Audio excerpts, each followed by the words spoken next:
चर्चा चल रही है संसार से संवेग उत्पन्न किस प्रकार हो। भौतिकवाद के युग में हम अपने आप को कैसे धर्म के मार्ग में चलाएं, किस प्रकार की स्थिति हम अपने जीवन में बनाकर अपने सम्यक मार्ग को पाकर के जीवन को मोक्ष मार्ग की ओर ले जाएं। इसमें एक चर्चा चल रही है, एक ऐसा सुकुमार, एक ऐसा कोमल जिसका अंग अंग कपास के समान, रुई के समान कोमल है, जिसे सरसों के दाने भी चुभ रहे हैं, जिसे मखमल के रेशे भी चुभ रहे हैं, फलालेन का कोमल कपड़ा भी जिसके शरीर के लिए कष्टदायक हो रहा है। ऐसा एक नौजवान की माता ने 32 सुंदर बेटियों के साथ उसका पानी ग्रहण कर दिया। विचार आता है कि वह सुंदर बेटियां जो उसकी सेठानी बन गई हैं,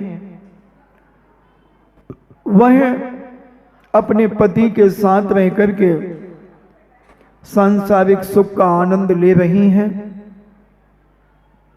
मां को डर है कि कहीं मेरा बेटा किसी मुनिराज के दर्शन या उनकी कहीं वाणी सुनकर के वैराग्य को प्राप्त ना हो जाए। बहुत बिरली माताएं होती हैं जो अपने बेटे और बेटियों को मोक्ष मार्ग में लगाती हैं। सभी यही चाहती हैं, रैंकिंग लेना चाहती हैं। वो कहती हैं जब हमारे माता पिता ने हमारी रैंकिंग नहीं छोड़ी तो मैं भी अपने माता पिता की औलाद हूं, मैं भी तुझे कीचड़ में फंसाऊंगी। बहुत बिरली माताएं होती बंधु। रैंकिंग है, सीनियर जूनियर की रैंकिंग कॉलेज में लेता है, और जब जूनियर सीनियर हो जाता है तो भाई आने वाले जूनियर की वही भी रैंकिंग लेता है। बहुत खतरनाक रैंकिंग होती थी पहले, अब तो बहुत कम होती हैं। रैंकिंग लेने वाला बहुत प्रभावशाली होता है। मेरी भी रैंकिंग कॉलेज में ली। जब मैं साइंस कॉलेज में पहुंचा फर्स्ट ईयर के पहले दिन, 4 लोगों ने मुझे रोका। मैं रुका, उससे पूछा कहाँ रहते हो? मैंने जवाब दिया घर में। बोले सीनियर से ऐसा बोलते हो? हमने जूनियर से ऐसा बोलते हो? उन्होंने 2-3 लोगों के मुझे नाम बताए।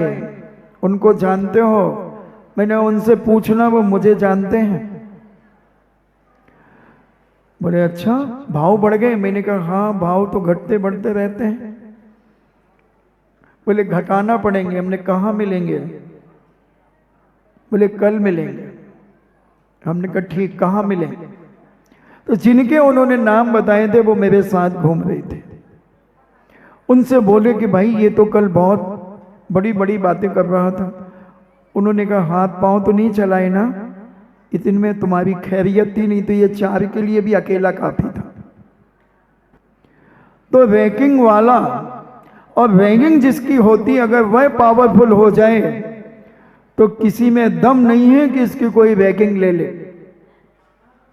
तो मैं माता पिता को भी चुनौती देना चाहता हूं कि माता पिता में अगर दम हो और बेटे बेटी में दम है और वो मोक्ष मार्ग के लिए निकलता है, तो कोई माता पिता में दम नहीं कि उसे संसार के मार्ग में फंसा दे। किसी में दम नहीं है बंधुओं। चाहिए हमारे स्वयं का हुनर, चाहिए स्वयं की ताकत, स्वयं की विचारधारा, स्वयं की भावना, अंदर की पवित्रता। जब ये व्यक्ति के अंदर जागृत हो जाती है तो कोई भी उसे मार्ग से हटा नहीं सकता, डिगा नहीं सकता। अगर वह स्वयं कमजोर है तो वह डिग जाएगा। एक ब्रह्मचारी था, 2 ब्रह्मचारियों ने पूज्य आचार्य श्री के पास कपड़े चेंज किए। एक ब्रह्मचारी की दादी रोते हुए दूसरे दिन आ गई। परिवार आ गया और परिवार के लोगों ने कहा कि भैया तुम घर चलो। दादी ने 24 घंटे 36 घंटे हो गए, दादी ने पानी भी नहीं पिया। बहुत दुखी है पूरा परिवार। हम वहीं खड़े थे, हमने देखा कि भाई इस ब्रह्मचारी की कितनी दम है। ये रैगिंग लेने वालों को दबा सकता है या रैगिंग दे देगा। वह भी रोने लगा। मैं हट गया वहां से, मैंने ये जाएगा। अब उसके परिवार के कब उसे उठा करके ले गए आचार्य श्री को भी पता नहीं चला। अब जो एक बचा, कुछ दिन आचार्य श्री उस नगर में रुके। जब वहां से बिहार हुआ तो उसके नाना जीप लेकर के चले और उसने हमसे कहा कि देखो भैया, ये घर के लोग मुझे भी उठाएंगे जैसे उसे ले गए। हमने तुझे जाना है क्या? बोले नहीं। हमने अगर तुझे जाना तो मैं खुद तुझे जीप में बिठा दूंगा, और नहीं जाना है तो मैंने कहा अभी कोई हाथ नहीं बना जो तुझे हाथ लगा दे। बोले पक्का? मैंने कहा पक्का, तू आगे चल, मैं पीछे चलता हूं। उसके नाना ने मुझसे कहा आपको क्या तकलीफ है? मैंने मुझे तो कोई तकलीफ नहीं, मैं तो पूर्ण स्वस्थ हूं। बोले फिर आप हस्तक्षेप नहीं करना। हमने कहा, बोले हमारे बेटी का बेटा है ये, इसको हम ले जाना चाहते हैं। हमने कहा ले जाओ, अगर वो जाना चाहता है तो ले जाओ, और अगर वो जाना नहीं चाहता है तो हमने कभी कोई हाथ नहीं बने उसे उठाने वाले। मैंने पूछो उसको वो जाना चाहता है? मैंने उससे पूछा तू जाना चाहता है? बोले नहीं। तो हमने कहा देखो दादाजी, अपनी इज्जत अपने हाथ में है, मुझे जानते हो? बोले हाँ। तो हमने कहा फिर सोच लेना, छू मत लेना इसे। और हमने उससे कहा भाई तू आगे आगे चल, और कैन उसके हाथ में था। अगर हमने कहा जो भी तुझे छुए तू ये कैन सीधा मारना, बाकी तो मैं सब संभाल लूं। क्योंकि बोले ये हमारे घर का मामला। हमने कहा बिल्कुल ठीक कह रहे हो, ये हमारे घर का मामला है। हमने उसने भी व्रत लिया है तो मैंने भी व्रत लिया, अब ये हमारे घर का हो गया। तुमने व्रत नहीं लिया है, व्रत उसने लिया, ये मेरे कुटुंब में हो गया। बहुत पीछा किया, 30-35 किलोमीटर तक उनने गाड़ी लगाई, मगर उसकी दृढ़ता थी, उसे वो रोक नहीं पाए। कॉलेज में भी ऐसा ही होता है, अगर कोई शक्तिशाली सीनियर से भी भिड़ने की ताकत रखता है तो सीनियर भी थर थर कांपने लगता है। और पहले 2 कॉलेजों की रैंकिंग सारी दुनिया में विख्यात थी, एक मेडिकल कॉलेज की और एक साइंस कॉलेज की। हमारे विनोद जी हाथ उठा रहे हैं। तो ये दोनों जगह की कॉलेजों की रैंकिंग बहुत फेमस हुआ करती थी। बहुत खतरनाक, हॉस्टल के लड़के तो और ज्यादा खतरनाक होते थे। उनसे भी निपटने की ताकत अगर आपके पास है तो आपकी रैगिंग कोई नहीं लेगा। और फिर वो मुझे जहां मिलते तो कहते जैन साहब कोई बात तो नहीं, वो जैन साहब ही कहते, हम कहते कोई बात तो नहीं, आगे हम अपनी बात जोड़ देते थे। तो ऐसे ही मोक्ष मार्ग में बढ़ने वाला सूरवीर होता है, संसार से भीरू हो जाता है और धर्म मार्ग में अग्रसर हो जाता है। बहुत ताकत चाहिए मोक्ष मार्ग में बढ़ने के लिए, बहुत शक्ति चाहिए।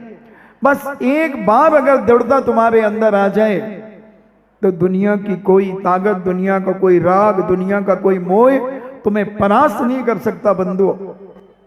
ऐसा ही आज हमारा कथा नायक की चर्चा चल रही है, जो विगत दिनों से चल रही है।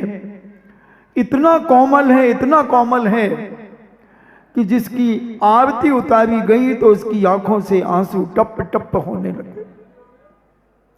क्या पता सुकमाल की उस समय 20 तारीख हो जन्म की, क्योंकि जिसकी जन्म की 20 तारीख होती है तो बहुत जल्दी रोंटा होता है, बहुत जल्दी रोता है। जिसकी 4 तारीख होती है वो भी बहुत जल्दी रोता है। 4 तारीख हो, 31 तारीख हो, 13 तारीख हो, 22 तारीख हो, ये बहुत जिद्दी और बड़े डाउटफुल लोग होते हैं। इनको बहुत जल्दी लोगों पर डाउट होता है।